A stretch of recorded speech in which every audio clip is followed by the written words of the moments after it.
पीठे तटे भीमरथ्यां वरं पुंडरीकाय दातु मुनीन्द्रैः समागत्य तिष्ठन्तमानन्दकन्दं परब्रह्मलिंगं भजे पांडुरंगम. परब्रह्म स्वरूप असणाऱ्या श्री पांडुरंग परमात्म्याच्या अकारण करून अशा अनुकंपेमुळं तुम्ही आम्ही सर्व या ज्ञानोबारायांच्या ज्या प्रातिभ अनुभूतीचा ज्या ग्रंथामध्ये अनुवाद केलेला आहे, ज्याला सिद्ध अनुवाद असं म्हणतात, आणि त्या ग्रंथाचं नाव आहे अमृतानुभव किंवा अनुभवामृत. अशा प्रकारचं ह्या अनुभवामृताचं चिंतन करण्याला आपण प्रवृत्त झालो. त्यापैकी श्लोक पंचक आणि प्रथम प्रकरण जे शिवशक्ती समावेशन त्याच्या 31व्या ओवीचा आपण विचार करीत आहोत. त्याच्यातील काही विचार झालेला आहे. ती ओवी अशी आहे: ऐक्याचा ही दुकाळा बहुपणाचा सोहळा जे सदैवेच्या लीळा दाखविला. माऊलींच्या दृष्टीनं प्रकृती पुरुषाचं विवेचन करत असताना माऊली सांगतात की जो प्रकृती आणि पुरुष यामधील जो पुरुष आहे त्या पुरुषाचं तत्वतः चिंतन केलं तर त्या ठिकाणी ऐक्याचाही दुकाळा, एकतेचा देखील दुष्काळ आहे. म्हणजे त्याला एक असं सुद्धा म्हणता येत नाही, असा तो निरपेक्ष केवळ अवाच्य स्वरूपाचा आहे. परंतु बहुपणाचा सोहळा, परंतु त्या एकाच्या ठिकाणी अनेकत्वाचा उत्सव किंवा अनेकत्वाचा सोहळा, अनेकत्वाचा विस्तार त्या आपल्याला दिसून येतो. तो एक असताना, इतका निरपेक्ष असताना तो अनेकत्वाला प्राप्त झालाच कसा, तर त्याचं कारण सांगतात की ही जी प्रकृती आहे किंवा ही शक्ती आहे त्या प्रकृतीच्या द्वारा ती अत्यंत सदैव आहे, भाग्यवान आहे की तिनं त्याच्या अधिष्ठानाला ग्रहण करून अधिष्ठानाला कोणत्याही प्रकारचं अधिष्ठानात कोणताही विकार निर्माण न करता, त्याच्या पूर्वरूपाचा परित्याग न करता न होता त्या ठिकाणी त्याचंच सत्ता आणि स्फुरण घेते. आणि हा जो बहुपणाचा सोहळा आहे तो त्या सदैवेच्या लीळा दाखविला. ती सदैव म्हणजे दैववान किंवा भाग्ययुक्त अशी प्रकारची होऊन त्या बहुपणाचा सोहळा त्या परमपुरुषाला दाखवते, असा विचार चालू आहे.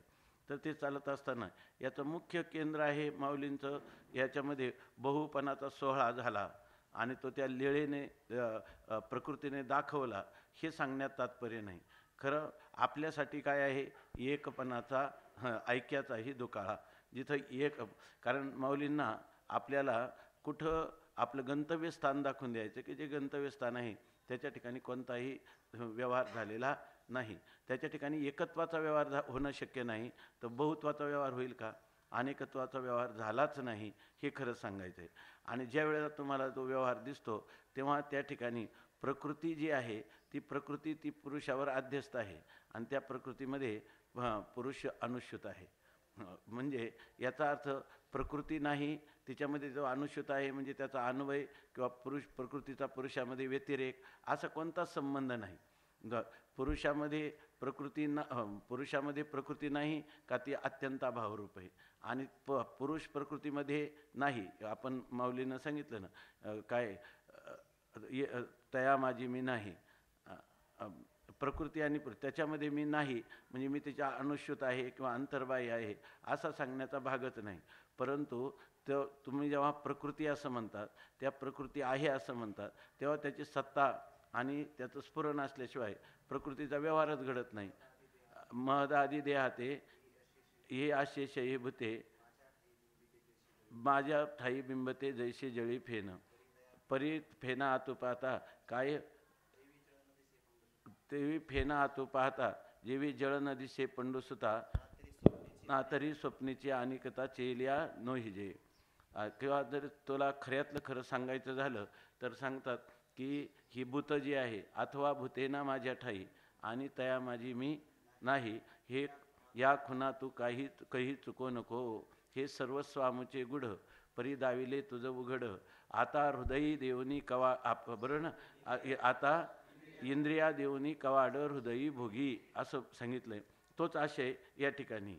तर किंवा पुरुष आणि प्रकृती 13व्या अध्यायामध्ये सांगितली. पुरुष प्रकृती रूपाने, तोच आशय या ठिकाणी. त्याचं जे फलित आहे, निष्कर्ष आहे, त्या निष्कर्षाविषयी ह्या 64 वह्या सांगतात सगळ्या.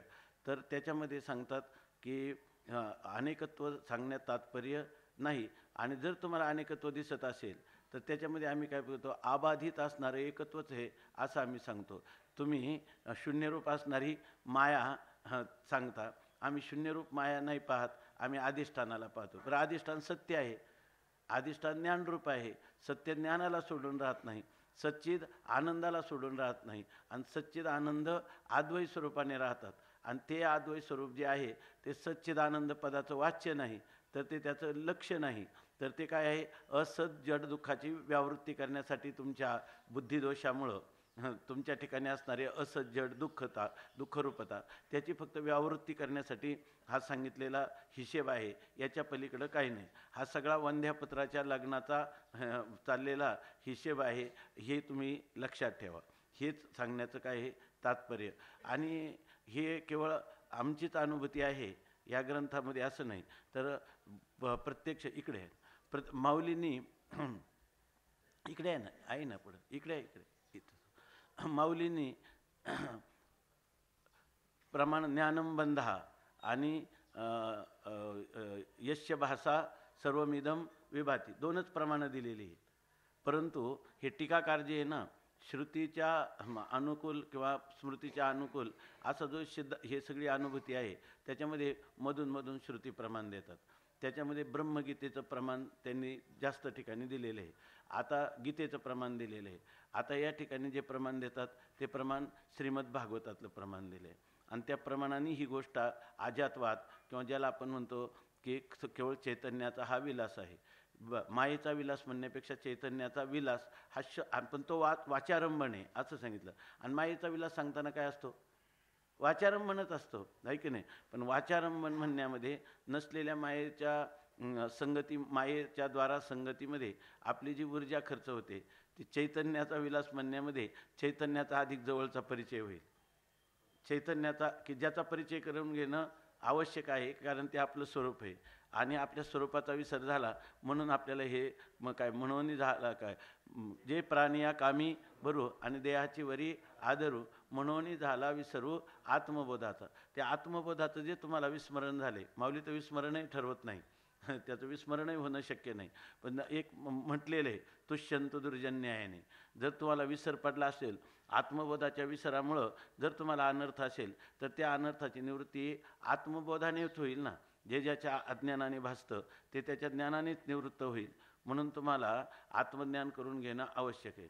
मग मायेचा नसता, बरोबर ना, व्यर्थ मायेचा विचार करण्यात काय हे, पण अगोदर करावा लागेल. जोपर्यंत स्वरूपाच्या घराला येणारा तो आडवारा करतं विश्व, तोपर्यंत त्याचा विचार आहे. आगापै पंडुकुमारा येता स्वरूपाच्या घरा करीतसे आडवारा विश्वाभासू जो. आणि तो जोपर्यंत विश्वाभास आहे तेव्हा त्याचं स्वरूप तुम्हाला समजावून घ्यावं लागेल. पण त्याचं स्वरूप हे केवळ विकल्प नाही वस्तू, त्याचं वास्तवताच नाही, ते अनिर्वचनीय आहे. अनिर्वचनीय पदार्थ स्वरूपाला द्वैत निर्माण करीत नाही, स्वरूपाची लाभहानी करीत नाही. ज्या स्वरूपावर भासतो त्या स्वरूपाच्याच ठिकाणी त्याचा त्रैकालिक अत्यंत अभाव असतो, आहे की नाही. आता जेव्हा तुम्हाला अधिष्ठानाचं ज्ञान होईल तेव्हा तुम्हाला जर कोणी पुन्हा विचारलं हे जगताभास, तर तुम्हाला जगत आहे का, त्याच्यामध्ये चैतन्य आहे, चैतन्य जगतामध्ये चैतन्य अनुष्ठित आहे का, जगतच चैतन्य आहे, जगत चैतन्य रूपच आहे. कारण चैतन्याचा अन्वय सांगायला त्यांनी सांगितलं, अन्वय सांगायला तो पदार्थच एकटाच राहतो. जेव्हा खरं तुम्हाला अधिष्ठानाचं वास्तव ज्ञान झालं असेल, तर वास्तव ज्ञान झालं असेल, तुम्हाला यथार्थ ज्ञान झालं असेल, तर तुमच्या यथार्थ ज्ञानाच्या अनुभूतीमध्ये त्या ठिकाणी जगत दिसणार नाही, तुम्हाला चैतन्याची अनुभूती येईल त्या ठिकाणी. जर तुम्हाला यथार्थ ज्ञान झालं असेल तर. नसलं तर मायावादाची प्रक्रिया तुम्ही घेत राहा. ती काय आहे, ती एक साधन होऊन जाईल, ती एक साधन होऊन जाईल अधिष्ठानाच्या यथार्थापर्यंत पोहोचवण्यासाठी.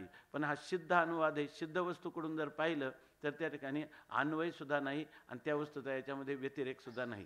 अन्वय आणि व्यतिरेक यांनी विवर्जित असं स्वयंसिद्ध स्वयंप्रकाश घनीभूत आनंद अद्वय स्वरूप तुमचा आहे. हे माऊलींचं मुख्य, हा माऊलींचा केंद्रबिंदू आहे किंवा ही ह्या सगळ्या ग्रंथाची मध्यवर्ती कल्पना आहे. आपण जशी कवितेची मध्यवर्ती कल्पना पाहतो तशी ही मध्यवर्ती कल्पना आहे. आता तुम्ही म्हणाल ही तर वस्तुस्थिती आहे आणि तुम्ही कल्पना का म्हणतात? हे सगळं बोलणं कल्पनेतच चाललं आहे की नाही? हे सर्व जोपर्यंत तुम्ही वेगळे राहून त्या तत्वाचं चिंतन सांगता याचाच अर्थ द्वैताचा तुम्ही स्वीकार केलेला आहे की नाही? म्हणून ही सुद्धा काय आहे? कल्पना. ही कल्पना देखील आपल्या आत्मस्वरूपाच्या ठिकाणी नाही. अशा प्रकारचं ते स्वरूपाची आपल्याला ओळख करून देण्यासाठी इथं शब्दाची पोहोच नाही. आता जर तुम्ही म्हणाल ना की या ठिकाणी मायेच्या आवरणासाठी अहम ब्रह्मास्मी वृत्ती आहे ना, तर त्या अहम ब्रह्मास्मी वृत्तीच्या बरोबर ना, ही एक आवरणात्मकच वृत्ती आहे. पुढं सांगितलं ना वाचारून परिहार वगैरे याच्यामध्ये वृत्ती ज्ञान हेच त्याला काय झाले बंद झालं आणि त्याच्या निवृत्तीसाठी अमृतानुभव आहे. ज्या ज्या तुमच्या गुरु शिष्यभावातलं सत्यत्व, प्रकृती पुरुष भावातलं सत्यत्व आहे की नाही, वाणीच्या द्वारा परमात्म्याचं प्रकाशन होतं याविषयी अंतकरणात असणारी सत्यत्व धारणा, बरोबर आहे की नाही, जीवनमुक्तीविषयी असणारी, वृत्ती ज्ञानाविषयी असणारी, अज्ञानासंबंधाने असणारी, या सगळ्यांचा निराश करण्यासाठी जे काही तुम्ही मायावादाला धरून, महाराज चांगलं बघा, मायावादाला धरून जे तुम्ही काय आजपर्यंत चिंतन केलं त्याच्यामध्ये त्या मायावादाला धरून केलेल्या चिंतनामध्ये माया आणि बरोबर ना, माया कार्य म्हणून हा कोणता पदार्थच नाही, तर त्याचं चिंतन करण्यात काय पुरुषार्थ आहे? आणि त्याचा बाद करायचा म्हणजे काय करायचं? बाद करायला पदार्थ असावा तर त्याचा काय होईल? बाद करावं. आपण सांगितलं असेल कधी गुरुजी हे चांडोळे अण्णा सांगायचे आणि खंदारकर महाराज आले होते इथं. खंदारकर महाराज आजारी असताना जवळजवळ ते 8-9 महिने होते इथं आणि ते अमृतानुभवाला यायचे आणि मग स्वामी महाराजांनी त्यांना विचारलं, हे जे चिदविलास माया विलास वगैरे याच्यावर चालायचं ना, तर त्याच्यामध्ये त्यांनी जे स्वतः काय अमृतानुभव भाष्य लिहिलं महाराजांनी, तर त्याच्यामुळे ते स्वामी महाराज म्हणायचे तुम्ही याच्यामध्ये स्फूर्तिवाद असा शब्द त्यांनी वापरला, स्फूर्तिवाद असं. तर ते म्हटले की मला हे अशा प्रकारचं वाटलं ते मी लिहिलं. पण ते म्हणे तुम्ही पहिलं कसं सांगत होते? महाराज म्हटले की मी सर्व मायावादाला अनुसरून सांगत होतो, पण नंतर मला प्रकाश झाला आणि तो प्रकाश असा झाला की हे सर्व स्फूर्ती आहे, जगत म्हणजे परमात्म्याचं स्फुरण आहे, याच्या पलीकडे याचं काही नाही असं ते म्हटले. तर स्वामी महाराज म्हणले तुम्हाला ज्ञानेश्वर महाराजांची शपथ आहे म्हणे, हे जे तुम्ही सांगितलं हे याला काय आधार आहे? याला परंपरेच्या वेदांताचा काय आधार आहे? असं तुम्हाला माऊलीची शपथ घेऊन सांगतो. तर त्यांनी असं सांगितलं, त्यांनी स्वामी महाराजांना हात जोडले आणि ते म्हटले की हा ज्ञानेश्वर महाराजांनी दिलेला प्रकाश आहे.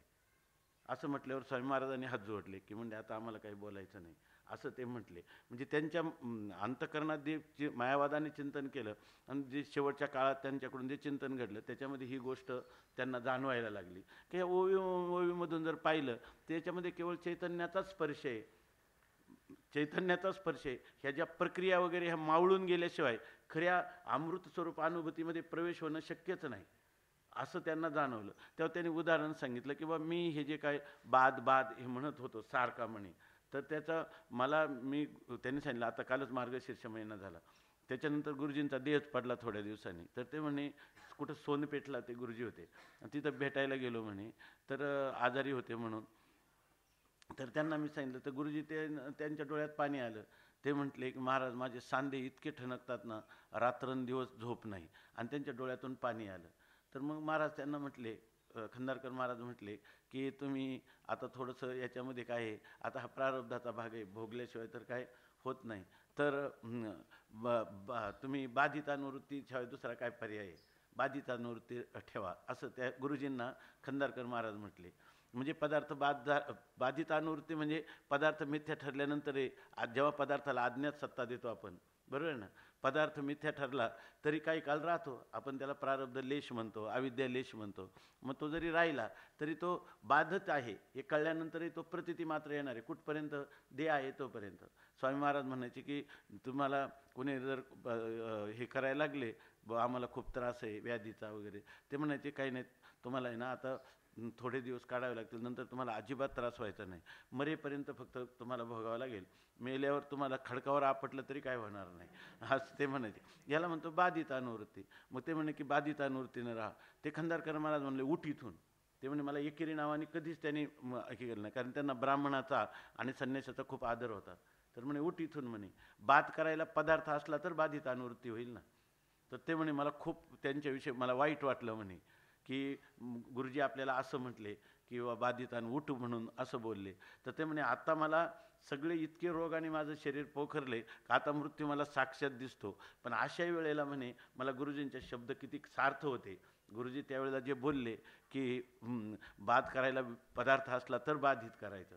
आता शास्त्रार्थाची भेट जोपर्यंत मनुष्य धरतो तोपर्यंत त्याला खरं सांगा बरं, आपण एवढं जरी बोललो आता तरीसुद्धा आपल्याला बाधितांवरतीचं महत्त्व वाटतंच का नाही? आपण म्हणणारच का नाही? आपल्या कर्मानुरूप तुका म्हणे पापे येते रोगाची या रूपे, आणि ती काय ज्ञान झाल्यानंतर आयुष्य वरतं आहे की नाही?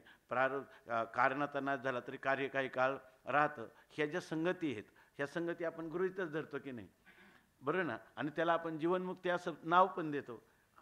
त्याला जीवनमुक्त पुरुषाच्या ठिकाणी असतात, आणि ती जीवनमुक्ती आपल्या शास्त्रामध्ये जीवनमुक्ती विवेक असो किंवा जिथं जिथं आपलं वेदांत जीवनमुक्तीचं कथन करतो तिथं ह्या गोष्टी भागवत पहा कुठे पहा सगळ्या ठिकाणी आहेतच ना.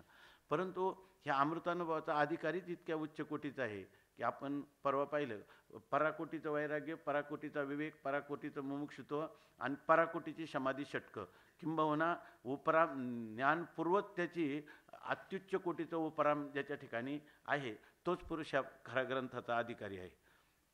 आणि त्याला याच्यातली ही अमृत स्वरूप अनुभूती तो व्यवहार कालातही घेऊ शकतो, आहे की नाही? त्याला ही चढ उतार करावी लागत नाही. पदार्थ आहे बरोबर ना, त्याच्या ठिकाणी नामरूप दिसतंय, ते प्रकृतीचं आहे, आणि हे चैतन्य अस्थिभाती प्रिय चैतन्याचं किती दिवस करत राहणार तुम्ही? हे किती दिवस करत राहणार आणि काय त्याचा उपयोग आहे? हे चाललेलं तुमच्या कल्पनाच आहे का? नामरूप नाहीच आहे. नसलेल्या नामरूपाची कल्पना करायची, नंतर त्याला बाधित करायचं. त्यापेक्षा असलेल्या चैतन्याला आत्मत्वाने स्वीकारायचं आणि त्याचं लीला आहे म्हणायचं. ऐका, पण कधी हे तुम्हाला व्यतिरेकपूर्वक अन्वय कळाला असेल तर मग तुम्हाला या ठिकाणी इतका त्या अन्वयाच्या भूमिकेत तुम्हाला यावं लागेल की त्याला केवळ अन्वय म्हणता येत नाही. काही लोक जे म्हणतात ना, हे लोक व्यतिरेकाकडून अमृतानुभवाचा अर्थ लागतात, त्यामुळे त्यातला रसच येत नाही. काही लोक म्हणतात व्यतिरेकाकडून अन्वयाकडे यायला पाहिजे, तसं व्यतिरेकपूर्वक अन्वय कळला ना मग हे लोकांना अमृतानुभव चांगला कळेल. काही लोक काय म्हणतात, अहो हे व्यतिरेकाकडून नाही, केवळ अन्वयाची दृष्टी असलं, केवळ अन्वय हा शब्दसुद्धा जेव्हा याच्यामध्ये संभवणार नाही, बरोबर ना, असंभवनीय आहे. केवळ अन्वय, केवळ आणि अन्वय हे शब्दसुद्धा त्याच्या ठिकाणी नाही, असं टळटळीत केवळ रूप आहे, आहे की नाही? असं कशालाही विषय न होणारं आणि कोणालाही विषय न करणारं, विषयी भाव विवर्जित असं जे तुमचं स्वरूप आहे, आणि ते नित्यसिद्ध आहे, आणि त्या सिद्ध वस्तूचा हा अनुवाद आहे. त्या सिद्ध वस्तूचा हा अनुवाद आहे. म्हणजे अनुवाद म्हणजे पश्चात त्याचा जो वाद आहे तो अनुवाद ठेवायचा नाही, सिद्ध वस्तूच ठेवायची. सिद्ध वस्तूचा अनुवाद कशासाठी? अनुवाद मागं पडला पाहिजे आणि सिद्ध वस्तूच उर्वरित राहिली पाहिजे. तर आणि ती स्थिती जी आहे ती खरी अविनाशी अमृतानुभवाची. त्या स्थितीला सोडून केलेला अनुवाद हा काही त्या वस्तूचा वास्तवता सांगणारा नाही. त्या ठिकाणी तो काय करतो, वास्तवतेमध्ये आपल्याला बुडी देऊन तो कुठंतरी निवृत्त होऊन जातो. कुठंतरी निवृत्त होऊन जातो, त्याला शोधलं तरी कुठं सापडत नाही, आहे की नाही? कारण तो काय झाला असतो, आपलं स्वरूपच होऊन गेलेला असतो. अधिष्ठान स्वरूपातच तो गेल्यामुळं, आणि अधिष्ठान स्वरूप हे स्वला किंवा अन्याला विषय होत नाही. ही ज्या याला म्हणायचं निकराचा आत्मभाव. माऊलींनी जे सांगितलं तो निकराचा आत्मानुभव अशा प्रकारचा सांगितलेला आहे. आणि त्या वस्तूचं चिंतन सांगण्यासाठी आपल्याला जगातल्या कोणत्याही पदार्थाची, व्यक्तीची, सिद्धांताची, शास्त्राची, थोडक्यात लोकेशना, पुत्रेशना, दारेशना, शास्त्रवासना या ठिकाणी असतील तर तोपर्यंत अमृतानुभव हा होऊ शकत नाही. अमृतानुभव येऊ म्हणजे अमृत स्वरूप अनुभव त्याच्या आपण अधिकारीच होऊ शकत नाही. ही अगदी फक्त एकच आहे, ही म्हणजे दगडावरची रेघ आहे. पण जर समजा आपण म्हणतो सिद्धाची जी लक्षणं ती साधकाची साधनं, तर त्याला अधिकाराची उंची वाढेपर्यंत आणि ह्या अनुभवीसाठी, ह्या अनुभूतीसाठी त्याचा जीव अत्यंत लालायित जोपर्यंत झाला नाही की देहम वा कार्यम वा साधयामी देहम वा पातयामी, मी एकतर ह्या शरीराचा पात होईल नाही तर मला ह्या अनुभूती येईल, एवढा शरीराविषयीची उदासीनता ज्याच्या ठिकाणी नाही त्याला हा अमृतानुभव फलीभूत होऊ शकत नाही. भले तुम्हाला नसला तुम्ही, कारण ज्ञानोबारायांचे शब्द आहे, मुक्त मुमुक्षु बद्ध हे तवची योग्यता भेद अमृतानुभवा स्वाद दव अनुभवामृत स्वाद विरुद्ध जव ना, जोपर्यंत अनुभवामृताचा स्वाद घेतला नाही तोपर्यंत त्याला हे मुक्त मुमुक्षुबद्ध हे भेद आहे. खऱ्या आत्मस्वरूपाला प्राप्त झालेल्या पुरुषाच्या ठिकाणी कोणी मुक्त नाही, कोणी बद्ध पण नाही आणि कोणी मुमुक्षू पण नाही. गौडपादकारिकेप्रमाणे त्याची अनुभूती, गौडपादकारी ही जी अनुभूती तिथंच विवेचन अमृतानुभवामध्ये, आणि अमृतानुभवाचं विवेचन काय आहे गौडपादकारिकेमध्ये. न निरोधो न चोत्पत्ती न बद्धो न च साधका न मुमुक्षु न वै मुक्ता इत्येषा परमार्थता, असं सांगायचं. आपलं चिंतन याच्यासाठी चाललं होतं. काले झाले की ऐक्याचाही दुकाळा. ऐक्याचा सुद्धा त्या ठिकाणी जीव आणि परमात्मा यांचं ऐक्य झालं, जगत आणि ब्रह्मस्वरूप एक झालं, सर्वम खल्विदम ब्रह्म किंवा अहम ब्रह्मास्मी, ह्या ऐक्याचा देखील दुकाळ आहे. किंवा प्रकृती पुरुष यांचं सदैव असणारं ऐक्य याचा देखील दुकाळ आहे, ऐकी नाही. आणि प्रकृती पुरुषाच्या कल्पित पदार्थाची निवृत्ती हे अधिष्ठान ज्ञानाने अधिष्ठान रूप होते, याचा देखील ज्याच्या ठिकाणी दुष्काळ आहे. आणि त्या स्वरूपाला ह्या मायेनं किंवा ह्या शक्तीनं प्रकृतीनं असं केलं की त्याला बहुपणाचा सोहळा दाखविला, अनेकत्वाचा सोहळा दाखवला. म्हणजे सदैवेच्या लीळा, की जी सदैव भाग्यवान असणारी ती प्रकृती आहे की त्या प्रकृतीनं अशा अधिष्ठानाचं सत्ता स्वरूपाचं प्रतिबिंब ग्रहण केलं आणि जगरूपाने हे सर्व दाखवलं. आहे की नाही ती भाग्यवान. तिला काय करावं लागलं, ना स्वतःची सत्ता ना स्वतःचं स्फुरण, आणि तरीसुद्धा तिनं सगळं दाखवलं. कोण? तीच परिणाम पावली. कारण तुमचं अधिष्ठान असंग निर्विकार राहिलं, मग खरी भाग्यवान तीच आहे की नाही. एवढं करणं, त्या असंग निर्विकार तत्वाला हे करता येत नव्हतं. त्याचीच सत्ता घेतली, त्याला अविकारी ठेवलं आणि हा सगळा जगपणाचा बहुपणाचा सोहळा दाखवला. म्हणून तिला सदैवेच्या लीळा असं म्हटलेले. पण ती सांगायची नाही, तिची लीळा सांगायची नाही आणि तिचं भाग्य पण सांगायचं नाही. सांगायचे जे ते काय आहे, जेथं ऐक्याचाही दुकाळा, ऐक्याचा दुकाळ आहे, हे खरं त्याचं मुख्य प्रतिपाद्य विषय आहे. आणि तो पुरुषार्थप्रद आहे. आपण पुन्हा पुन्हा तेच चिंतन करतो, तो पुरुषार्थप्रद. तुम्ही म्हणाल की हेच कायसाठी, कारण सगळ्यांचा जीव पुरुषार्थासाठीच आहे. सगळ्यांना परमपुरुषार्थाचीच आवश्यकता आहे आणि मागणी प्रत्येकाची. म्हणून ती मागणी या ग्रंथाद्वारा माऊली पूर्ण करतात. आणि हे सांगत असताना केवळ युक्ती आणि अनुभूती सांगत नाही, तर त्याच्याबरोबर टीकाकार हे शिवकल्याण स्वामी आपल्याला मधून प्रमाणं देतात. प्रमाण आपण म्हणतो ना, अत्यंत उच्च कोटीच्या अधिकाऱ्याला अनुभूती, मध्यम पुरुषाला प्रमाण, आणि जो कनिष्ठ पुरुष आहे त्याला त्या ठिकाणी उपपत्ती सांगावी लागते. अनेक प्रकारचे उदाहरणं देऊन त्याला सांगावं लागतं. तर सगळ्यांनीच हा अलंकृत टीका झालेली आहे.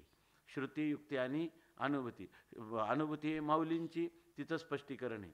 प्रमाण आहे एकदम श्रुती स्मृतीचं याच्या ठिकाणी, आणि युक्ती आहेत माऊलींच्या युक्ती आहेत. अधिक त्याच्यामध्ये यांनी जर पुढं त्या युक्तीला एखादं आणखी पुढं द्यायचं झालं तर अत्यंत सुंदर पोटी एखादी युक्ती जास्त देऊन त्याच्याविषयी स्पष्टीकरण केलेलं आहे. म्हणजे वार्तिक रूपाने किंवा भाष्यरूपाने, वार्तिक रूपाने भाष्यरूपाने ह्या सूत्रांचं स्पष्टीकरण करण्यात कल्याण स्वामी अत्यंत यशस्वी झालेले आहेत इतर टीकाकारांच्या पेक्षा, असं म्हणायला काही हरकत नाही.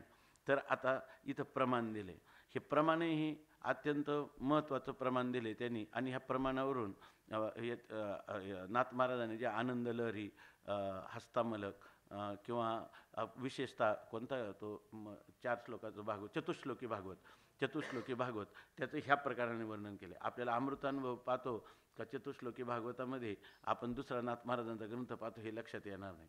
नाथ महाराजांनी अमृतानुभवाला सगळं भागवतामध्ये आणले, एकनाथी भागवतामध्ये. आपण जर त्याचं हे मंगलाचरणं पाहिली ना, तर बरोबर 10 प्रकरणं सगळी मंगलाचरणामध्ये येतात.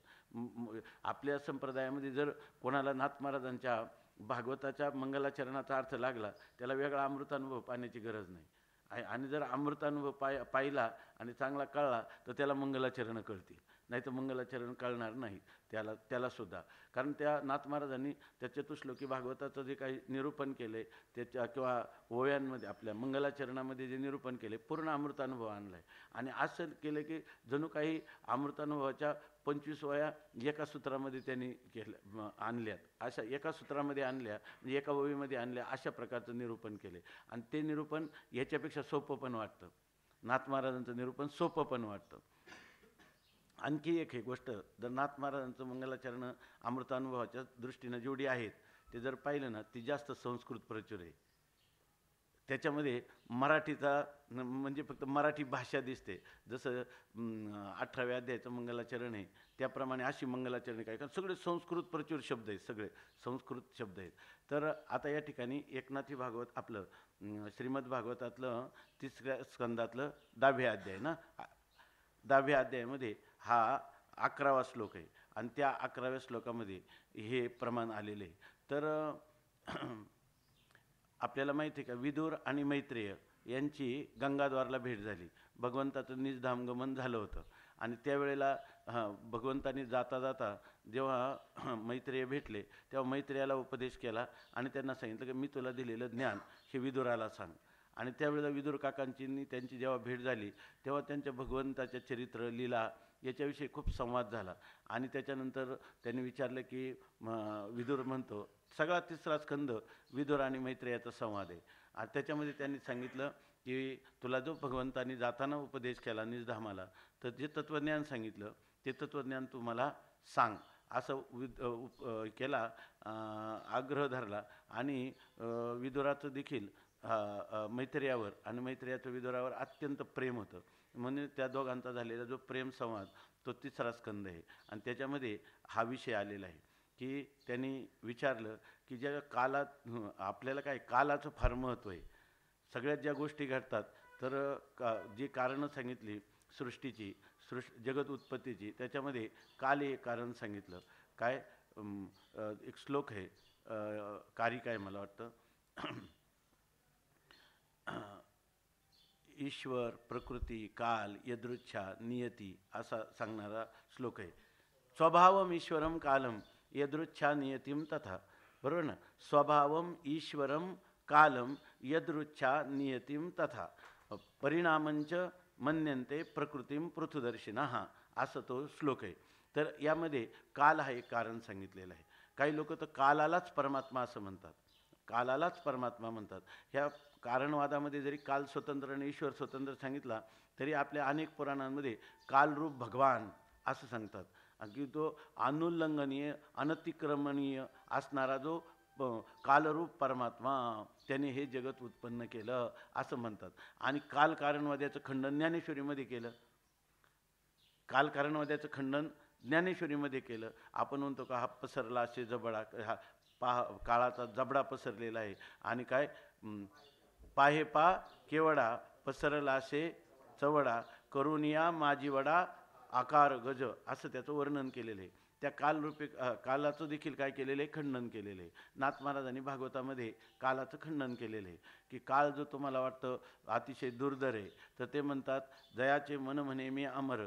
काळ काय निशंकपणे साचार, नाही सुरुवात काय, निशंकपणे साचार ज्याचे मन म्हणे मी अमर, काळवर्जी त्याचे घर काळ दुर्धर मन शंका.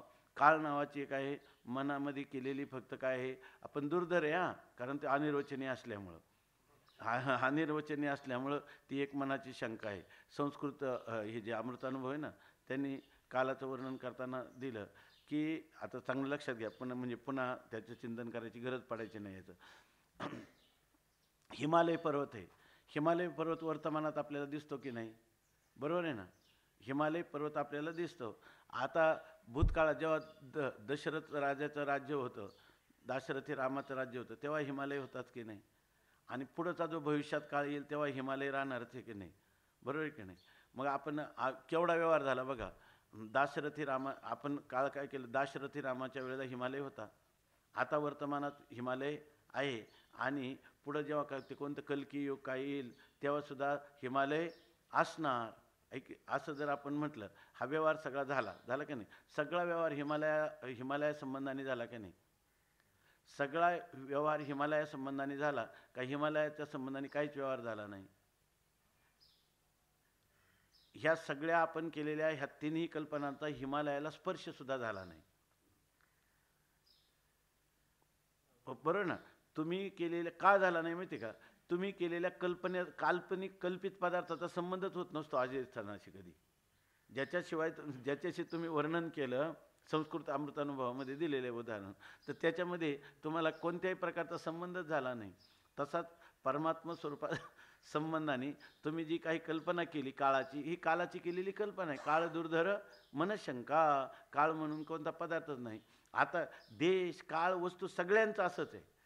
अखंडानंद स्वामींनी गौडपाद कारिकेमध्ये लिहिलं आहे की तुम्ही म्हणता हे झाले ना, कालाचं तर स्पष्ट झालं की नाही. काल नावाचं काय कल्पना झालं, जो आदिस्थानाला कुठल्याही प्रकारचं द्वैत न करता मनामध्ये झालेली एक कल्पना आहे. या व्यतिरिक्त काळ नावाच्या पदार्थाला काय अस्तित्व आहे, बरोबर आहे की नाही.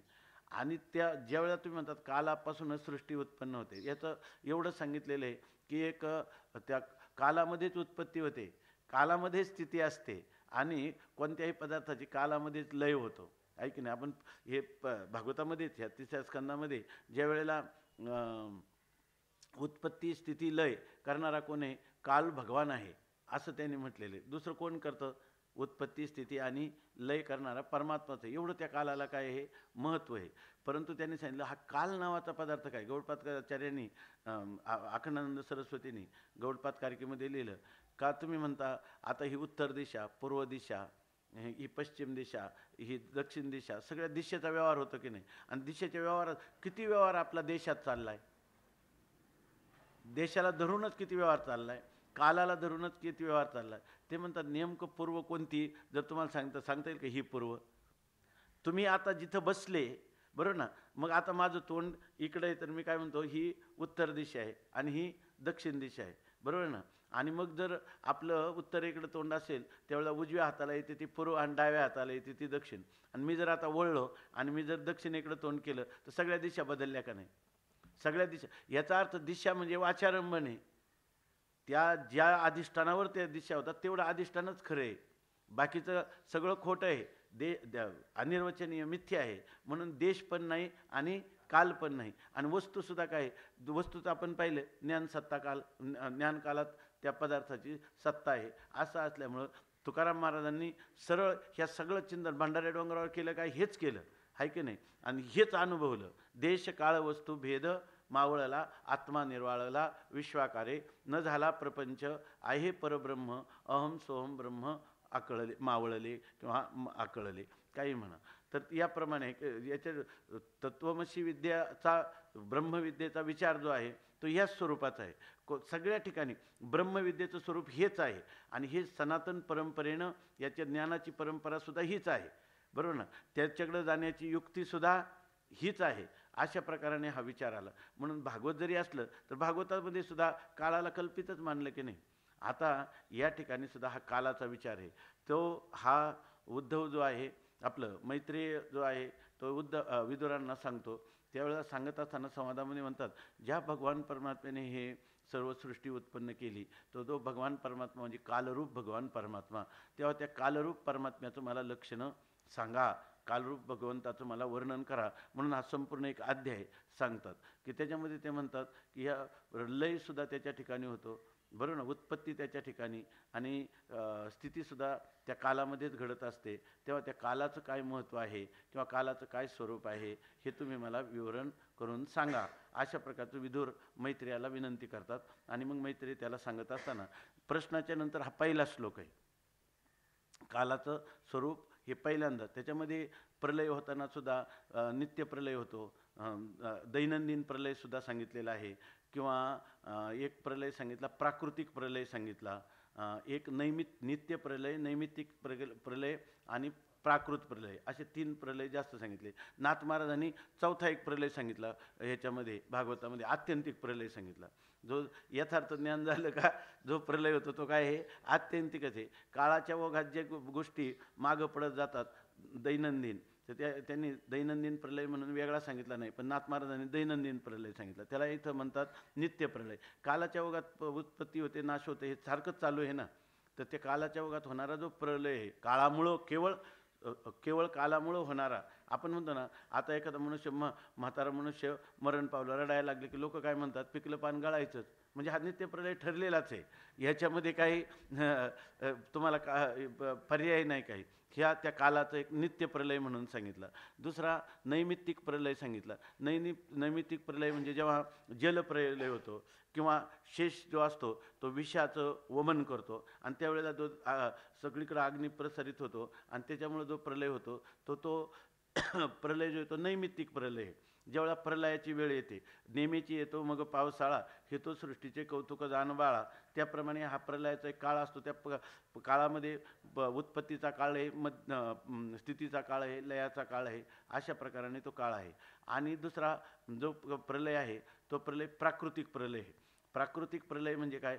प्रकृती जी आहे तर त्या प्रकृतीमध्ये विकार होऊन होणारा जो प्रलय, प्रकृती आहे त्रिगुणात्मक, आणि त्या त्रिगुणात्मक जे प्रत्येक सत्वगुणाच्या क्रिया आहे, रजोगुणाच्या क्रिया आहे, सत्वगुणाचं ज्ञान आहे, तमोगुणाचे पदार्थ आहे, आणि ते शेवटी तो जो प्राकृतिक प्रलय आहे ते आपापल्या गुणांमध्ये लीन होतात. आणि त्रिगुण काय आहे? प्रकृती आहे. म्हणून प्रकृतीमध्ये उत्पन्न होतात, प्रकृतीमध्ये राहतात आणि प्रकृतीमध्ये लीन होतात. हा प्राकृतिक प्रलय आहे.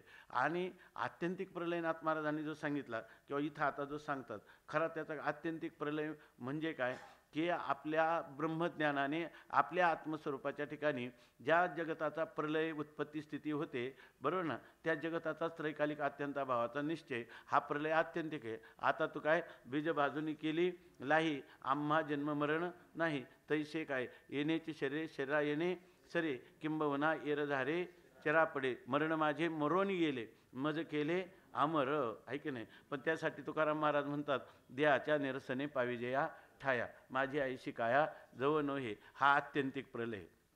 तेव्हा ह्या प्रलयाचं किंवा कालाचं जे कौतुक आहे, त्या काळाचं काय स्वरूप आहे, अशा प्रकारचं विचारल्यावर जे उत्तर देतात मैत्रेय ते हा श्लोक आहे. तो श्लोक असा आहे, आपण ही ऐक्याचा ही जो काळा ही 31 क्रमांकाची ओळी आहे, आणि त्याच्यावरचा आपण 38 ओव्या पाहिलेल्या आहेत. 38 ओव्या झाल्यानंतर म्हणजे 338 ओव्या, आणि त्याच्यानंतर एक संमत श्लोक म्हणून श्रीमद भागवतातला देतात. तर 37वी ओवी आपण काल पाहिली, 38वी ओवी. त्या वाढलयासहित दृश्य मात्र इत्थंभूत, तरी सहजचित येथे दुसरे कैचे. त्या वाढलयासहित, वाढ म्हणजे वृद्धी आणि त्याचा लय, म्हणजे उत्पत्ती वृद्धी आणि लय, किंवा उत्पत्ती स्थिती आणि लय. इथं जर षडभाव विकार घ्यायचं जर असेल तुम्हाला तरी घेऊ शकता.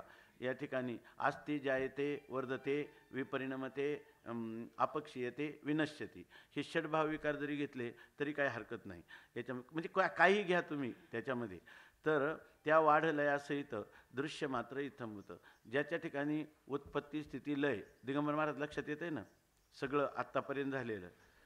तुम्ही म्हणाल की आत्तापर्यंत तर काहीच झालं नाही, आताचे ओवी वाचली आहे का नाही. वाढ लयासहित, उत्पत्ती स्थिती लयासहित जे दृश्य मात्र आहे ते इत्थंभूत. काल आपण अर्थ केला होता बरोबर का, इत्थंभूत अशा प्रकारचं म्हणजे अधिष्ठान मात्र आहे. उत्पत्ती स्थिती लय जे तुम्ही मानता ना ते काय आहे, अधिष्ठान मात्रच आहे. उत्पत्ती स्थिती लयाचा विषय होणारा पदार्थच सिद्ध होत नाही. तरी सहजची तेथे दुसरे कसे, दुसरं तिथं आहेच कुठं. जर तुम्ही सहज म्हणजे काय, ज्याला आपण म्हणतो उत्तमा सहज अवस्था. सहज अवस्था म्हणजे स्वतः सिद्ध असणारं जे स्वरूप आहे त्यालाच काय म्हणायचं, सहज. आणि तेच एकटं सहज आहे, ऐकेन. म्हणून आपल्याकडं शास्त्रकारांनी देखील स्पष्टपणाने सांगितलं की बाबा जन्माला मनुष्य आला तर त्याला कोणती अवस्था प्राप्त व्हावी. भोजने महाराज कोणती अवस्था प्राप्त होण्यासाठी त्याचं परमार्थाची दिशा असावी, कोणती अवस्था, त्याला कोणती स्वरूप स्थिती प्राप्त व्हावी. हा स्वरूप स्थिती प्राप्त व्हावी म्हणजे काय, स्वरूप स्थिती प्राप्त व्हावी त्याला, आहे की नाही. का त्याला स्वरूप स्थिती समजावी, प्राप्त ते का त्याच्या स्वरूप स्थितीविषयी असणाऱ्या भ्रमाची निवृत्ती व्हावी. का भ्रमाच्या निवृत्तीनं उपलक्षित असणारं तत्व आत्मत्वाने कळावं.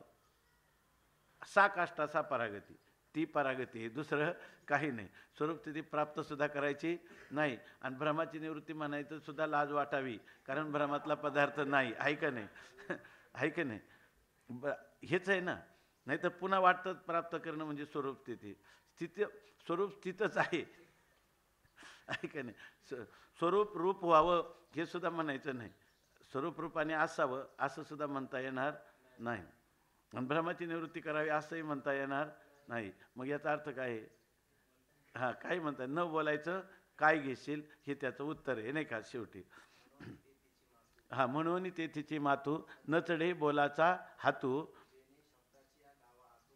जेने शब्दाच्या गावा आतू पैठी. की जे अशी एकही गोष्ट नाही का तिथली गोष्ट करण्यासाठी शब्दाच्या गावामध्ये प्रविष्ट होऊन ती तिथं पोचेल, असंच ना अर्थ. असं कुठलंही काही नाही, बरोबर ना. मग हे शब्द जेवढा शब्दप्रपंच झाला तो कशासाठी झाला, म्हणून म्हणून म्हणायचं तर काय सांगतं. मग हा शब्दप्रपंच तर सगळा शब्दप्रपंच तर त्याच्याचसाठी चालला, आणि तुम्ही तो म्हणता तो तिथं पोचत नाही, मग तो करील तरी काय, कशासाठी केलं. हां, दुसरं काय म्हणणार आहे की नाही. म्हणायचं ते सुद्धा म्हणजे नाईलाजाने म्हणायचं, पण आहे की नाही, नाईलाजाने म्हणायचं. पण तिथं ते तर अविद्या निवृत्ती हे स्थळ, तेने मोक्षोपादान फळ, या दोही साधन केवळ ज्ञान, हे ज्ञानोबरायांचे शब्द आहे. आणि ब्रह्मसूत्रकार काय म्हणतात, अविद्या निवृत्ती फलदर्शनात. आणि परंपरासुद्धा हेच सांगितले, अविद्या निवृत्तीने उपलक्षित ब्रह्म, असं आपण म्हणतो, आहे की नाही. म्हणून म्हणायचं की हे फक्त आगवीची शास्त्रे, अविद्या विनाशाची पात्रे, वाचोनी न होती स्वतंत्रे आत्मबोधी. ही गोष्ट जर आपल्याला कळाली व्यवस्थित, तर पहिल्यांदा काय जाईल माहिती आहे का, पहिल्यांदा शास्त्रज्ञत्वाचा अभिमान पुस्तकचा सुद्धा कुठं शिल्लक राहणार नाही. का आम्हाला हे शास्त्र थोडं कळतं आणि याच्यासाठी याजसाठी जपन, याजसाठी तपन, व्यासही आमुप ग्रंथ केले असतील व्यासांनी, असं आहे की नाही, केले असतील, पण आत्मस्वरूपापर्यंत पोहोचण्यासाठी नाही. कारण तेच सांगतात की अविद्या निवृत्ती फलदर्शनात, याच्या पलीकडचं काहीच नाही. हां, वा वा. अविज्ञाते परे तत्वे शास्त्राधीतीस्तु निष्फला, आणि विज्ञाते तू परे तत्वे शास्त्राधीती तू निष्फला. कोण विवेक चूडामणीमध्ये का, हां, या आचार्यांनी सांगितलं, जर तुम्हाला सगळ्या शास्त्राचं तात्पर्य जर प्राप्त झालं असेल, तर ते सगळी शास्त्र काय आहे, परमतत्वाला तुम्ही जाणलं तर सगळी शास्त्र निष्फल आहेत. आणि समजा सगळ्या शास्त्राचा अध्ययन केलं आणि परमतत्वाला जाणलं नाही, तरी ती सगळी शास्त्र निष्फलच आहे तुमच्यासाठी, आहे की नाही, कोणत्याही प्रकाराने. तर आता हा जो श्लोक आहे तो श्लोक सांगतो, गुणव्यतिकरः कालो निर्विशेषः प्रतिष्ठितः पुरुषश्चेदुपादानम आत्मानं लीलया सृजेत इति भागवते. आता हा जो श्लोक आहे, ह्या श्लोकावर बंशीधरी टीका आहे, श्रीधरी टीका आहे. तर त्याच्यामध्ये थोडक्यात जर पाहायचं झालं तर याचा सरळ अर्थ पहा.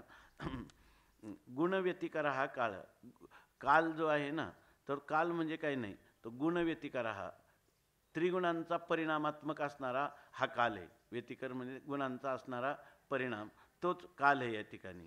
आणि तो निर्विशेष हा, आणि तत्वता तो काल आहे ना, तो निर्विशेष आहे. म्हणजे त्या कालामध्ये कोणत्याही प्रकारचा भेद नाही, कालामध्ये कोणत्याही प्रकारचा भेद नाही, तो निर्विशेष आहे, म्हणजे भेदरहित आहे. आता तुम्ही म्हणाल काल कुठं भेदरहित आहे, त्याच्यात वर्तमान भूत आणि काय तुमच्या तर्कसंग्रहामध्ये कालाचं काय व्याख्या केली, अतीतादी व्यवहार हेतू काल हा, असं त्याचं लक्षण केलं की नाही त्याच्यामध्ये कालाचं. आणि तुम्ही काय म्हणता तो निर्विशेष आहे की नाही. तर मूळचा जो काल आहे ना, तो कालोपहित परमात्मा आहे आणि तो निर्विशेषच आहे की नाही, निर्विशेषच आहे. तो तुमच्या ठिकाणी काल नावाच्या उपाधीची केलेली कल्पना आहे, बरोबर ना. म्हणून तो कालोपहित परमात्मा, इथं काल म्हणजे कोण आहे, कालाचं लक्षण सांगा, कालाचं लक्षण नाही सांगितलं, वेदांत आहे, हे न्याय नाही, नाही का. तिथं अतिथाती व्यवहार आहे, तो काल सांगितलं, यांनी त्याचं निर्विशेष स्वरूप सांगितलं. कारण काल परमात्मा स्वरूप काल आहे. मग त्या याच्यामध्ये पंचधरीमध्ये खूपच सुंदर चिंतन केलेलं आहे. तर त्याच्यामध्ये सांगितलं काल जो आहे, तर तो कालोपहित परमात्मा जो आहे, त्याच्यामध्ये काल काय आहे, गुणांचा परिणाम म्हणजे काल आहे. कालाचं लक्षण सांगायचं म्हणलं तर स्थूलमानाने काय, गुणांचा परिणाम, गुणव्यतिकरा हा काल हा. परंतु तो काल जो आहे ना, तर कालोपहित परमात्मा अबाधित राहिलेला आहे. कालाला कोणी निर्विशेष म्हणेल का, नाही, पण त्याचं विशेषण काय झालं, निर्विशेष झालेलं आहे. आणि तो प्रतिष्ठित आहे. प्रतिष्ठित आहे म्हणजे त्यांनी सांगितलं तो सर्वांची एक प्रमाणे सर्व जगताची प्रतिष्ठा, जगत हा प्रतिष्ठा, परमात्मा संपूर्ण जगताची, मला वाटतं पुरुष सूक्तामध्ये कुठं आलेले, संपूर्ण जगताचा अधिष्ठान परमात्मा आहे, बरोबर ना. मग हा कालोपहित परमात्माचा अधिष्ठान आहे की नाही, म्हणून तो प्रतिष्ठित आहे. आणि जो कालोपहित अधिष्ठान जे आहे ते त्यांनी सांगितलं की याच्यामध्ये त्याला प्रतिष्ठित असं का म्हटलेलं आहे. प्रतिष्ठित म्हटलं की त्याला आदी आणि अंतरहित असणार आहे. हा जो स्थूलमानाने असणारा उपाधिरूप काळ आहे, हा तर त्या ठिकाणी तो प्रतिष्ठित कुठे, तो इतका चंचल आहे, तो इतका चल आहे तो काळ, तर ज्याला आत्ता तुम्ही वर्तमान काळ म्हणतो, पुढे वेळच्याने तो काय होईल, भूतकाळ होईल. आणि आधीच्या क्षणात तो काय होता, भविष्यकाळ होता. आणि आता कोण आहे, वर्तमान काळ. तो कुठं प्रतिष्ठित आहे? कालोपहित परमात्मा जो आहे तो परमात्मा प्रतिष्ठित आहे. म्हणजे तो आदी आणि अंत यांनी रहित आहे. बरोबर ना? आणि जो उपाधीतला काळ आहे तो गुणव्यतिकर हा काल. तो गुणव्यतिकर म्हणजे गुणांचा परिणाम, म्हणजे त्याला कोणता, प्राकृतिक उत्पत्ती आणि लय असणारा तो काळ आहे. त्याला आपण आता सांगितलं ना, प्रकृतीच्या गुणांचा उत्पत्ती आणि म्हणजे अभिव्यक्ती आणि प्रकृती गुणांचा आविर्भाव आणि तिरोभाव ज्याच्यामध्ये होतो तो काळ जो आहे तो कालो गुणव्यतिकरा हा कालो. पण हा दुसरं त्याचं जे आहे तो निर्विशेष हा प्रतिष्ठिता, ज्याच्यामध्ये भेद होत नाही. भेद झाला का त्याच्यात कोणता? ह्या कालाने देखील त्याच्यामध्ये भेद निर्माण केला नाही. असा जो कालोपहित परमात्मा तो निर्विशेष आहे आणि तो प्रतिष्ठित आहे. त्याची उत्पत्ती नाही आणि नाशही नाही, असा तो आहे. आणि असा पुरुषाश्चेद उपादानम, आणि असा असणारा कोणता, गुणव्यतिकरा हा काल हा. किंवा तुम्हाला दुसरं एक म्हणता येईल की गुणांच्या वैषम्याची किंवा गुणपरिणामाची ज्याला उपाधी लागली असा हा जो काल आहे तो काल तत्वतः निर्विशेष आणि प्रतिष्ठित आहे. बरोबर ना? आणि तो पुरुषाश्चेद उपादानम, तर तो त्याला काळाला काय म्हणायचं, तर बरोबर ना, त्या काळाचं उपादान कारण जर पुरुष असेल, कोणत्या, जो परिणमन पावणारा म्हणजे किंवा प्रकृतीचा परिणाम स्वरूपाने असणारा जो काल, तो जर बरोबर ना, तो काल, तर त्या कालाचं कारण जर पुरुषाश्चेद उपादानम, त्याचं उपादान कारण जर पुरुष असेल, बरोबर ना, त्याचं कारण जर पुरुष असेल, पुरुषाश्चेद उपादानम, तर ते म्हणतात आत्मानम लीलया सृजेत, त्याने आपल्याला लीलेने उत्पन्न केलं. म्हणजे आपल्याला जगद्रूपाने उत्पन्न केलं. काळाने उत्पन्न केलं सांगितलं नाही, मायोपाधिक चैतन्याने उत्पन्न केलं असं सांगितलं नाही. त्याने आत्मानम म्हणजे जगत हे काय आहे, आत्माच आहे. म्हणजे त्याने आत्मरूपाने आत्म्याला म्हणजे जगताला लीलेने उत्पन्न केलं. आता असं जेव्हा हे वाक्य येतं, बरोबर ना, या वाक्यावरून तुम्हाला काय समजतं का, मायेने उत्पन्न केलं का आत्म्याने स्वतः हे जगद्रूपाने तोच झाला असं दिसतं. बरोबर ना? आणि तो झाला हे सांगताना ज्या तो कोणतं कारण झाला, अर्थात विवर्तोपादान कारण झाला. तो या ठिकाणी परिणामी उपादान कारण झाला नाही, कारण शास्त्राने प्रकृतीच्या द्वारा निर्माण केलं असं पण म्हटलं नाही. त्याच्यामध्ये परिणाम होऊन त्याचा स्वतःचा परिणाम झाला असं पण म्हटलं नाही. आणि माया आणि त्याचा संबंध होऊन निर्माण झाला आज प्रकृतीचा, कालची शंका चालली ना, त्याच्या ठिकाणी झालंच कसं, त्याचा प्रकृतीशी संबंध आलाच कसा, असे प्रश्न विचारले ना. त्या प्रश्नाचं उत्तर सांगतात की या ठिकाणी लीलया, ही लीला खरी प्रकृतीची लीला आहे का त्याची लीला आहे, त्याची लीला. इथं काय सांगितलं होतं आपण, जया सदैवेच्या, चिंतन करण्यासारखे. आता एक थोडीशी धाटणी लक्षात आली की हे टीकाकार सुद्धा अध्यारोप आणि अपवादा एवढ्याच प्रकाराने त्याच्याकडे पाहत नाही. एकदा अध्यारोप व्यवस्थित, आता किती सुंदर प्रमाण देऊन त्यांनी अध्यारोपाचं सांगितलं की नाही, बरोबर नाही. पण अध्यारोप जया सदैवेच्या लीळा दाखविला अशा प्रकारचा विचार चालू आहे. आणि तर सदैवेची लीळा त्या काय झाली, खंडित झाली. आणि ही प्रकृती पुरुषाची लीला आहे. ही भासणारी लीला प्रकृतीची लीलाच म्हणत नाही, जडाचा विलासच म्हणणं उचित नाही. यांनी ही लीळा कोणाची सांगितली, जया सदैवेच्या लीळा दाखविला. जया म्हणजे आपण कोणाचं गेले, ज्या प्रकृतीच्या भाग्यवान प्रकृतीची लीला म्हणून हे दाखवलं. आणि टीकाकार मात्र असं दाखवता काय, टीकाकार आपल्याला कुठे घेऊन जातात, तिला भाग्यवान नाही करत, तिचं अस्तित्वहीन करतात, तिला सत्ताहीन ठरवतात. आणि त्याच्यामध्ये अन्वय व्यतिरेकाचा सुद्धा संबंध नाही असं टळटळीत तत्व, कारण जे ज्ञानोबारायांचं उद्दिष्ट आहे ते आपल्याला दाखवतात. बरोबर आहे नाही? वास्तविक याचा झोक वेगळा पाहिजे होता काही नाही, आहे का याचा काही झोक, काहीतरी आहे का त्याच्यामध्ये. इथं जो आहे ना ऐक्याचा दुकाळा, ऐक्याचा दुष्काळ आहे. प्रकृती आली म्हणून तिचा लीला करून त्याचा सोहळा आणि त्याचा सुकाळ त्या अनेकत्वाचा करूच शकत नाही, केलाच नाही, होतच नाही. आणि आमचं एक म्हणणं आहे की जर अधिष्ठान जर अबाधित अखंड जो का त्यो हाची या असं जर राहत असेल आणि जरी या प्रकृतीनं किती लीला केली, आम्ही कशाला त्याचा विचार करू?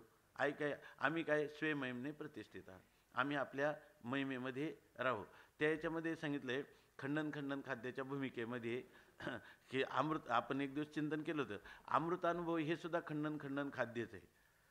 परंतु त्या खंडन खंडन खाद्याचं स्वरूप आहे ना, खंडन खंडन खाद्याचं स्वरूप त्याचं असं दिलं त्यांनी की थंडीचे दिवस होते आणि हर्षल मिश्रात ना ते बसले होते, थंडी सकाळी सूर्याचं कोवळं ऊन घेत बसले होते आणि तेवढ्यामध्ये हे दार्शनिक विचारवान आले आणि त्यांच्यासमोर त्यांना नमस्कार केला आणि त्यांनी सांगितलं काय करता.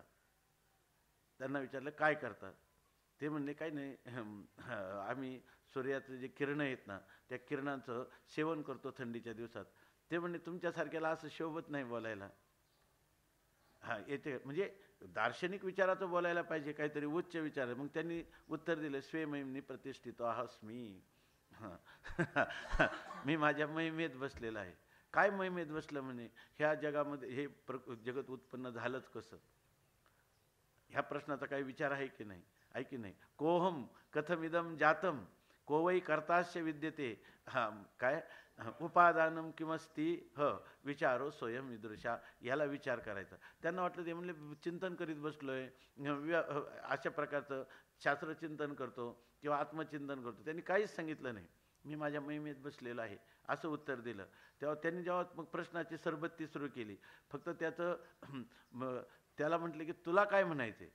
मग त्यांनी सांगितलं काय माणसं शास्त्राचा एवढा डोक्यात भार घेतात, त्याला काय म्हणायचं. तो म्हणायला लागला नास्तिक बुद्ध असं म्हणतात, चार्वाक असं म्हणतात, जे म्हणेल त्याचं काय करायचं, खंडन करायचं. नैयायिक असं म्हणतात, त्यांचं खंडन करायचं. त्यांनी शेवटी विचारलं त्याचा सिद्धांत काय. सिद्धांत सांगितलाच नाही. ते आपले प्रणव आनंद आहे ना, ते पाठीमागे आले, तर ते म्हणतात की हा खंडन खाद्य लोक जे शारदा टीका सहित वगैरे शिकतात, एवढे श्रम करतात ते म्हणे, पण याच्यातून पदरात काय पडतं म्हणे. फक्त विपक्षीयांचं खंडन केलेलं आहे, विरोधी पक्षांचं खंडन केलेलं आहे, आपला स्वसिद्धांत सांगितलाच कुठं. ऐक नाही, अशा प्रकारचं ते त्याचं खंडन खाद्याचं स्वरूप असे, पदरात पडायचं नाही. इथलं जे खंडन खाद्य आहे हे काय करतं, आपल्या स्वस्वरूपाची ओळख करून देणार आहे. किंबहुना असं खंडन करतात की जे स्वरूपापासून तुम्हाला कधी च्युती न होता ते खंडन होईल. ऐक नाही, म्हणजे मुलाचे अश्रू पुसायचे नाही नुसते, त्याला गोड खाऊ पण त्याच्या तोंडात घालायचा आणि मग त्याची आई अश्रू पण पुसते. त्याप्रमाणे हे खंडन खाद्य आपल्या स्वरूपापासून च्युती होऊ न देता त्याला जे काही विरोधी धारणा असतील त्या धारणांचं पूर्णपणे निराकरण करणारा अशा प्रकारचा हा ग्रंथ आहे. त्यासाठी श्रुतीप्रमाण पण इथं दिलेले आहे. गुणव्यतिकरा हा कालो निर्विशेषा प्रतिष्ठिता पुरुषश्चेद उपादानम. इथं पुरुष जर त्याचं उपादान कारण मानलं तर, नाही तर खरं काय पुरुषच आहे, उपादान कारण रूपाने नाहीच आहे, कारण कार्य नाहीच आहे आणि कार्यकारण भावही पण नाहीच आहे. आहे की नाही? आणि जर तुम्ही असं म्हणत असाल तर मग आम्ही जगताची संगती काय सांगू, सा आत्मानम स्वलीलया सृजत. आहे की नाही? बरोबर ना. त्यांनी काय केलं, आपल्या स्वरूपानेच तो काय झाला, आपणच काय आपुलीची आवडी धरुणी खेळिया आपणा ते व्याला रे. ऐक नाही काय पुढं, ऐक खेळिया जोपाना कारीने केली बायको इतने हे एवढे वाढविले रे. ऐक खेळिया तुझं सांगतो आशे जाणूनी खेळ खेळे रे. आईशे जाणूनी म्हणजे हा सगळा चित्तचा विलास आहे असं जाण, म्हणजे चित्तच आहे विलास नाही असं जाणून खेळ खेळे रे. आहे की नाही? या ठिकाणी म्हणायचं झालं तर तू मायावादाचं ओझं वागून खेळला तर तू थकून जाशील आणि तुला विशेष आनंदाची अभिव्यक्ती होणार नाही. आता वास्तविक आम्हाला अभिव्यक्ती शब्दसुद्धा सांगायचा नाही, पण चैतन्य सांगायचं आहे. आणि जे चैतन्य खऱ्या आनंदाला सोडून राहत नाही आणि वास्तव सत्यालाही सोडून राहत नाही असं सांगायचं. तर हा श्लोक लागला ना, गुणव्यतिकरा हा कालो निर्विशेषः प्रतिष्ठितः पुरुषश्चेद उपादानम. किंवा दुसरं तुम्हाला घ्यायचं झालं तर असं घेता येतं बरं का. हा गुणांचा परिणाम म्हणजे काल आहे. काल नावाची कल्पना आहे ना, काल नावाची कल्पना गुणांचा परिणाम म्हणजे काल आहे, दुसरं काही नाही. सत्वगुण, रजोगुण आणि तमोगुण यांचा परिणाम. कारण कोणती उपाधी जी आहे ना, तर ती उपाधी बरोबर ना, उपाधी जी तुम्ही कराल ती उपाधी माईक आहे. उपाधी काय आहे? कल्पित आहे किंवा माईक आहे, म्हणजे ती त्रिगुणात्मक आहे. आणि त्या त्रिगुणांमध्ये होणाऱ्या व्यवहाराला त्याच्यामधलाच हे काल सगळ्यात जो पदार्थ आहे तो त्रिगुणात्मक आहे, उपाधी असणारा आणि बाधित होणारा. तर कालाचा बाध होतो की नाही, म्हणून तो गुणव्यतिकारा हा काला असं सांगितलं. आणि दुसरी जी आहेत ना विशेषणं, तुम्ही असं घ्या की आता आपण काय चिंतन केलं, कालोपहित परमात्मा वगैरे असं चिंतन केलं. दुसरा इथं घ्यायचं झालं तर असं पण केलेलं, निर्विशेषः प्रतिष्ठितः पुरुषाश्चेद उपादानम. निर्विशेष आणि प्रतिष्ठित असणारा जो पुरुष, तो जर उपादान कारण मानलं तर त्याने आत्मानम लिलया सृजेत, त्याने आपल्या स्वतःलाच जगदरूपाने उत्पन्न केलं. याच्यामध्ये कालाने उत्पन्न केला असं म्हणतात का? काल तर त्याला उपाधी झाला. काल उपाधी झाल्यामुळं त्या परमात्म्याच्या ठिकाणी परमात्म्याने जगत उत्पन्न केलं, अशा प्रकारचा व्यवहार झाला. पण हा व्यवहार होते काली देखील काल प्रतिष्ठितच आहे आणि काल निर्विशेषच आहे. त्या निर्विशेष स्वरूपाचं वर्णन सांगितलं. पण संगती सांगताना जर त्याला उपादान कारण मानलं असेल तर ते उपादान कारण आरंभक उपादान कारण नाही किंवा परिणामी उपादान कारण नाही, ते विवर्तोपादान कारण आहे. आणि त्या कारणाचा आम्ही त्याच्यावर केलेला आरोप आहे. कारण त्याच्यावर आध्यस्थ असणारा कालच मुळात अस्तित्वात नाही, म्हणून हा केलेला आरोप आहे. असं म्हटल्यानंतर पुन्हा तुम्हाला त्याची संगती लागली का कालोपहित परमात्मा अवशिष्ट राहिला? परमात्मा काय हेच मुख्य होतं? संगती सांगण्याचे काय आहे, जितकी मायावादाची संगती आहे त्याचप्रमाणे ही संगती सुद्धा होण्या चुकीचीच आहे. असंग निर्विकार परमात्माच सर्व झाला ही म्हणणं सुद्धा काय आहे? जरी तुम्हाला त्याला बाध न लागणारी प्रक्रिया सांगितली, मायावादाने काय त्याला बाध लागलाय का? आहे की नाही? आमची संगती चुकीची आहे, परंतु तुम्हाला स्वरूपामध्ये प्रतिष्ठित करणारी अशा प्रकारची आम्हाला ती एक जवळची वाटते, ज्ञानवरायांना ती जवळची वाटते म्हणून सांगितली असं म्हणा. आहे की नाही? हां हां हा आहे ना, तत् स्वयं अकृत, त्या परमात्म्याने स्वतः हे केलं असं सांगितलं. ते हा ते असद्वास हा किंवा सदैव सौम्य इदमग्र आसीत, सदैव सौम्य इदमग्रे आसीत, पहिलं सतत होतं असं सांगितलं. अशी जी श्रुती आहे, मग त्या श्रुतीचा विचार केला ना ब्रह्मसूत्रामध्ये आणि पंचदशीमध्ये असद्वा इद अग्रे आसीतचा विचार काय केला? हा नामरूप विवर्जित अशा प्रकारचं ते तत्व होतं, असं ते असतचा अर्थ आहे. शून्यरूप होतं हे सांगण्यात तात्पर्य नाही. किंवा दुसरं एक सांगतात, नामरूप रहित बीजरूपाने असणारं जे माया आहे ना, बीजरूपाने असणारी माया ती आपल्या उपहित चैतन्याच्या ठिकाणी बीजरूपाने होती. जगताची संगती सांगताना एक बीजरूप माया त्याच्या ठिकाणी उपाधी म्हणून मानलीच की नाही? बीजरूप कारण रूपाने असणारा उपाधी, त्या उपाधी सहित ते तत्व होतं असं सांगायचं. ती स्वतंत्र होती हे सांगण्यात सुद्धा तात्पर्य नाही, असं पण चिंतन केलेलं आहे. गुणव्यतिकरा कालः निर्विशेषः प्रतिष्ठितः पुरुषाश्चेद उपादानम आत्मानं लीलया सृजेत इति भागवते. एवं, आता एवढं आपण पूर्ण करू, थोडं जातो बघा. एवं आत्मयाच्या ठाई, श्लोकाचं झालं ना साधारण स्पष्टीकरण. एवं आत्मयाच्या ठाई आत्मने विन दुसरे नाही, म्हणून जग असताही वास्तव्य नसे. ह्या भागवतामध्ये तर इतकं चिंतन केलेलं आहे. आगनंदांनी एक त्यांचं हे गंभीर चिंतन म्हणून ग्रंथ आहे. आणि जेवढे भारतातले विद्वान होते ना, त्या प्रत्येकाचे असे जे काही शंकास्थळं आहेत त्याच्यावर त्यांनी प्रत्येकाचे लेख मागितले. जवळजवळ 36 लेख आहेत मला वाटतं त्याच्यामध्ये. आणि गंभीर चिंतन म्हणून तर आता भागवताचा विषय आला म्हणून आपण जी दररोज म्हणतो ना प्रार्थना, जन्माद्यस्य यतोन्वयादी तरतश अन्वय व्यतिरेका, ही खरं ते श्लोक आहे ना, त्या श्लोकाचं जे गंभीर चिंतन आहे ते म्हणजे सगळ्या अमृतानुभवाशी संबंधित आहे. तर काय, जन्माद्यस्य यतोन्वयादी तरतश चार्थेष्वभिज्ञ स्वराट तेने ब्रह्महृदाय आदि कवये मुह्यन्ति यत्सूरयः तेजो वारी मृदाम यथा विनिमयो यत्र त्रिसर्गो मृषा, असं आहे ना.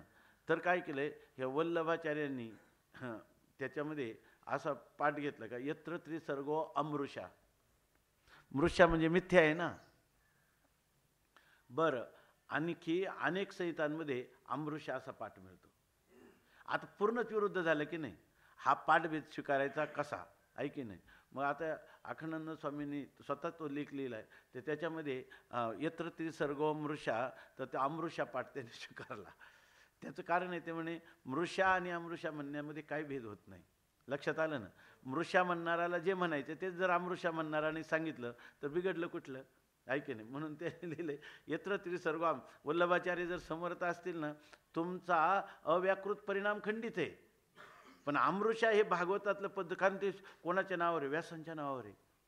आणि त्याचे परंपरेनं तो पाठभेद आलेला आहे, म्हणून आम्ही त्याला काही नाही म्हणत नाही. आणि शंकर अद्वैताला लोकांनी मृषा घेतला, तर त्याच्यात सुद्धा आता हे जे आपलं चिन्ह झालं, काय आपल्याला काय अडचण राहील का? आता येतर त्रिसर्गो मृषा, अधिष्ठानाकडून तो काय आहे? अमृषाच आहे, मृषा नाहीच. आहे की नाही? कारण आता तुम्ही